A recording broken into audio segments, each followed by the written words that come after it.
Yo, ini Sasaha. Di video kali ini, kita bakal bahas soal warna. Lebih tepatnya sih basic coloring. Di video sebelumnya, kita udah bahas soal value nih. Dan anggap aja video ini lanjutan yang kemarin. Buat kalian yang belum tahu value itu apa, terus cara belajarnya kayak gimana, gak ada salahnya sih buat nonton video gua tentang value yang kemarin. Tapi terserah lah. Soalnya kita bakal bahas soal value juga, tapi pakai warna. Jadi di video kali ini, kita bakal bahas soal basic value pada warna, terus cara menganalisa warna, dan terakhir itu eksperimen warna.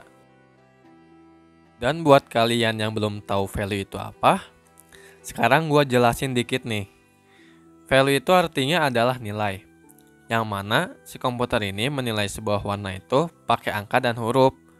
Kalau kita kan gak mungkin bisa ngebaca value sama warna itu pakai angka sama huruf gitu. Jadi biar gampang, kita ngebaca value-nya itu dari gelap terangnya si warna aja. Kayak grayscale misalnya.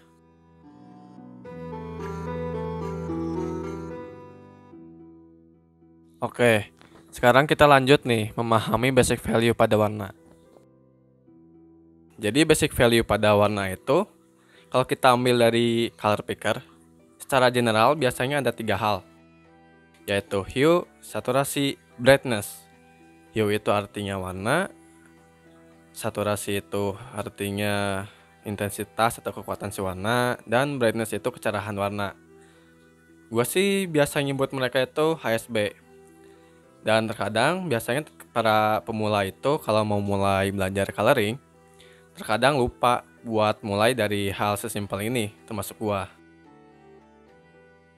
Dan sekarang bakal gua contohin cara kerja si HSB ini dengan shading atau coloring. Kita mulai dari yang gampang dulu.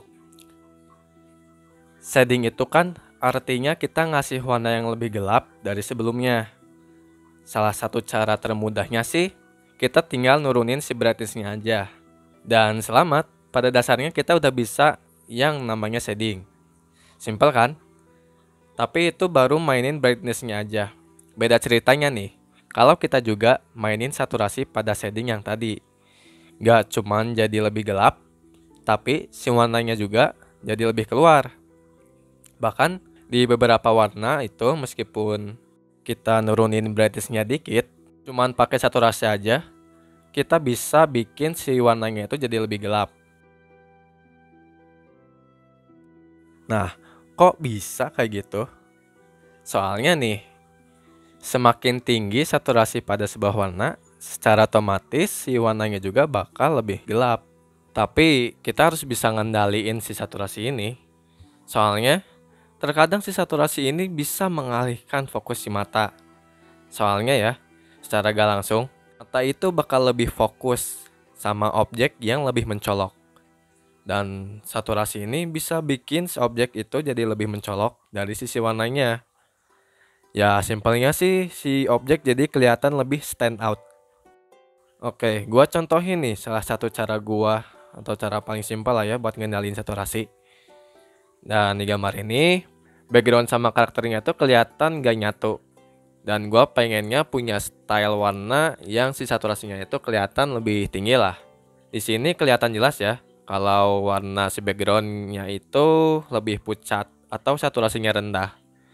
Nah, berarti gua harus naikin saturasinya si background ini.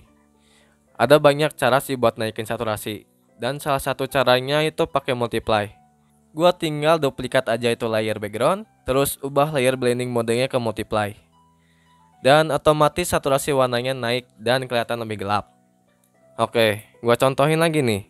Tadi kan gua nunjukin cara gua naikin saturasi, dan sekarang kita coba buat nurunin saturasinya. Di sini kasusnya saturasi si baju karakter ini terlalu tinggi dan gua pengen nurunin saturasinya biar kelihatan lebih seimbang sama sekitarannya. Jadi kali ini gua bikin layer blending modenya itu color. Terus gua kasih warna putih atau hitam di area yang pengen gua turunin saturasinya dan atur opacity-nya sampai gua rasa cukup.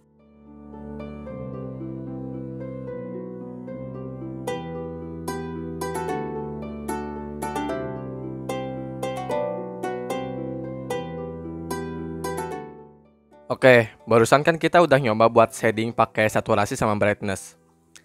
Sekarang kita coba buat mainin warnanya juga. Kalau kita udah bisa mainin warna, biasanya sih secara otomatis kita bisa belajar hal-hal yang lebih advance lagi gitu. Kayak temperatur warna, terus harmoni warna, ngedesain warna, dan lain-lainnya gitu. Dan yang kita lakukan itu, selain mainin saturasi sama brightness, kita juga sekalian geser-geserin si hue ini. Biar hasil coloring kita itu ada nadanya lah. Dan nggak terlalu kelihatan pemula gitu. Contoh pertama nih. Misal kalau gua pengen mainin temperatur warna, kayak si warna ini itu punya area gelap yang warnanya lebih dingin. Dan cara gua itu selain mainin saturasi sama brightness, gua juga geser si hue-nya itu ke arah area warna yang kelihatan lebih dingin. Terus kalau gua pengen area gelapnya lebih hangat, ya gua tinggal geser aja si hue-nya itu ke area yang lebih hangat pula. Dan ternyata kita itu pakai salah satu jenis harmoni warna loh, yaitu yang namanya analogus. Yang mana si warna yang gua pilih itu kalau dari roda warna ya, kayak ngikutin jarum jam. Jadi pemilihan warnanya itu dari gelap ke terangnya secara berurutan. Nah, dari sini kalian mulai sadar gak kalau ternyata belajar warna itu gampang. Terus kalau mereka-mereka nih yang suka bilang belajar warna itu susah, belajar warna itu susah. Biasanya mereka itu gak tahu harus mulainya itu dari mana. Soalnya gue juga dulu kayak gitu. Tapi ketika gue coba belajar basic value kayak gini beberapa bulan yang lalu, gue sekarang ngerasa kalau ternyata belajar coloring itu gak susah-susah amat.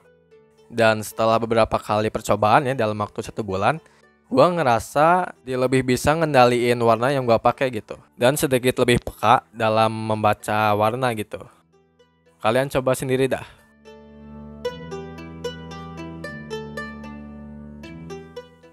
Oke, mari kita lanjut ke tahap berikutnya. Yang mana di tahap ini kita bisa milih antara belajar dulu nganalisa warna atau lompat ke praktek. Di tahap ini sebenarnya cukup krusial ya buat milih style warna yang bakal kita pakai gitu ke depannya. Kalau misalnya kau pengen punya style kayak artis panutanmu sendiri atau terinspirasi dari artis lain misalnya, ya gua saranin sih buat nganalisa cara mereka mainin warna dan juga cara mereka ngedesain si warna itu sendiri. Tapi kalau misalnya kau udah punya style sendiri gitu atau pengen nyiptain style sendiri, ya cukup simple. Lewatin aja gitu bagian analisa dan perbanyak eksperimen. Tapi ingat, analisa dari artis pro juga itu cukup penting ya. Apalagi kalau kita bisa dapat sesuatu dari hasil analisa kita gitu. Bahasa kerennya sih kayak nge-breakdown kalau gak salah. Oke, sekarang gua bakal nunjukin beberapa cara gua dalam menganalisa gambar, khususnya di warna ya. Jadi, yang pertama kali gua lihat itu adalah warna dasarnya dulu, dan habis itu baru value-nya. Ya, untuk saat ini sih jangan terlalu ngebebanin pikiran sama hal-hal yang cukup sulit ya, kayak desain warna atau harmoni warna gitu. Seenggaknya di tahap awal ini mah, fokus dulu buat belajar ngendaliin si warna sama value-nya. Terus cara buat nganalisanya sendiri sih ya cukup banyak. Dan kita bebas mau pakai cara apa aja gitu. Contohnya kayak ngepick warnanya langsung. Terus dicek setiap warna sama shadingnya. Dan dirubah jadi hitam putih buat ngecek si value-nya sendiri. Ya terserah lah.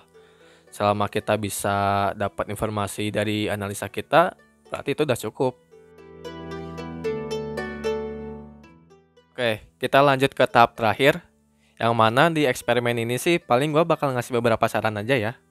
Buat processing gambarnya itu terserah masing-masing. Oke, kita mulai dari tips yang pertama. Jadi tips pertama dari gue itu jangan maksain diri ya. Pokoknya mah santai aja sih. Jangan terburu-buru gitu buat pengen jago dalam waktu dekat. Kayak bereksperimen sebanyak mungkin dan terus-terusan. Soalnya nih, kuantitas itu gak akan menjamin kualitas. Mari kita belajarnya tuh pakai strategi.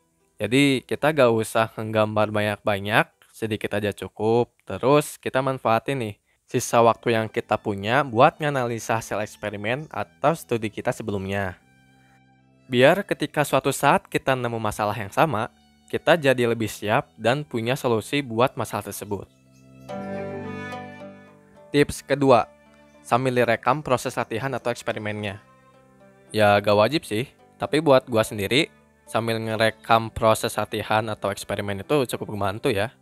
Terutama dalam mengespot kekurangan atau kesalahan yang gua lakuin. Biar kedepannya gua bisa mengatasi masalah yang sama. Jadi ya gak ada salahnya juga sih buat dicoba. Tips ketiga, fokus ngejar dulu apa yang kita butuhkan. Contoh, saat ini kan kita lagi eksperimen nih atau belajar warna. Nah, kita utamain dulu nih atau memprioritaskan dulu si warna ini. Dan sisanya bisa kita kerjain belakangan kayak perspektif, komposisi, anatomi, dan lain-lain gitu.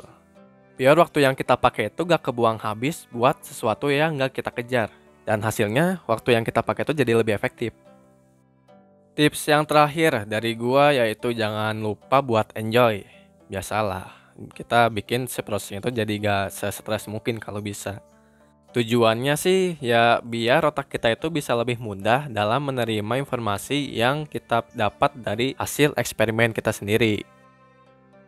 Oke, jadi segitu aja dulu dari gua. Semoga materi ini bisa bermanfaat. Kalau misalnya ada kekurangan atau kesalahan kata, mohon maaf. Seperti biasa, kalau kalian punya kritik atau saran buat video gua kali ini, kalian bisa tulis semuanya di kolom komentar. Atau mau nanya apapun terserah. Meski terkadang beberapa komentar suka hilang tanpa sebab sih. Jadi ya semoga beruntung lah.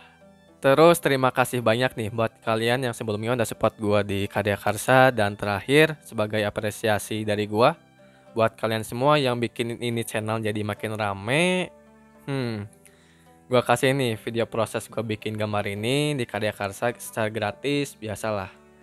Linknya gua taruh di kolom deskripsi. Dan enjoy! Sampai ketemu lagi di video berikutnya. Bye!